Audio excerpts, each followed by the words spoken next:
Biba byiza kuri mwese mukomeje gukurikira KTV Skills, nizere ko mumeze neza. Ni kakanya kacu kanona aho tumenyera hamwe amakuru yiriwe acaracara mashya yose nk'ayabagezaho kuri iyi channel. Noneho tugiye kurebera hamwe ifungwa rya Fatakumavuta, ibyo azira ndetse n'icyatumye bamufunga naho afungiye, nk'uko mugiye kubyumvira mu kiganiro umukozi wa RIB yagiranye n'Igihe nkoranyambaga.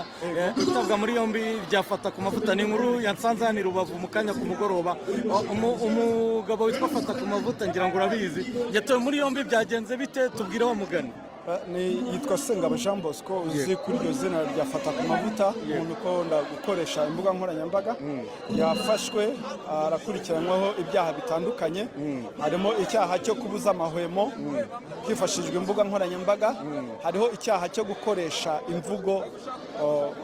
imvugo ziremereye zikurura amacakubiri mu bantu, imvugo ubona zishyamiranya abantu, imvugo ubona mu by'ukuri zidakwiriye ku muntu ukoresha social media.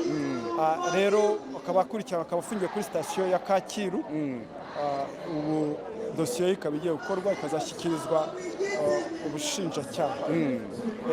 Afashwe nyuma y'igihe kirekire, yari hanangirijwe, yaragiriwe inama, yarigishijwe, ariko we ahitamo kwinangira. Kigomba gukurikizwa rero nta kindi usibye amategeko kuba agomba gukurikizwa.